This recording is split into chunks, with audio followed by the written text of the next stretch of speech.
cut them up and eat them, you know? I mean, it's kind of gruesome, but...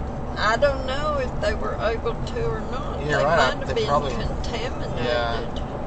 That's the thing. That's really awful to think about all the animals that could have been, harmed. Because when you've got a massive farm and some big storm comes in, you can't do anything about your animals.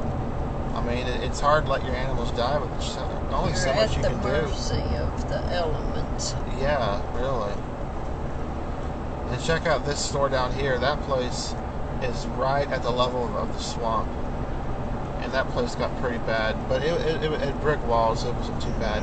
And you see in those woods, there's it's a huge swamp in there. Oh, so that water just went right up. And here's, you can kind of look into it right there, I think. Well, not this time of day. But in that church, I can only imagine that had to have been hit.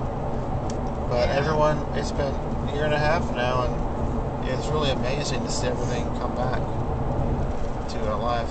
Because if you remember, I was going to go home the weekend after that storm, and I had to fly into New Bern because all the roads were destroyed. Oh, I remember that. Yeah, so we had to fly over it because I looked at the DOT website, and every single road I could find was black, meaning it was gone. And you hadn't flown before, Nope, had you? that was terrifying. Were you really? Well, maybe not really terrifying, but it was nerve-wracking. My nerves were racked. That wasn't... But it was a good experience overall because I knew I was old enough to do it, and I was in control. Felt good enough to get a honey bun all by myself. It worked out just fine. I just when you're in the moment, you have something big and scary and new to do. You usually do okay because you have to do it. And it's not usually near as bad as you thought it might be. Oh, of course, it was fine. I was just apprehensive about the airplane itself because I'd seen movies of people in airplanes, but I'd never known how. I mean, you really feel like you're in like a tin can. It's round. Yeah. It's small. Everything is cramped.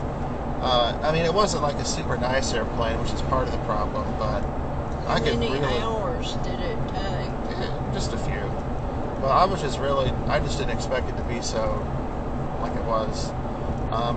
The first flight from Greensboro to Charlotte was maybe 20 minutes, but then from Charlotte to New Bern was a little bit under an hour, 30 to 45 minutes, which is pretty darn fast. I was amazed to be able to cross from here to there in that kind of time. Yeah. I mean, that was weird.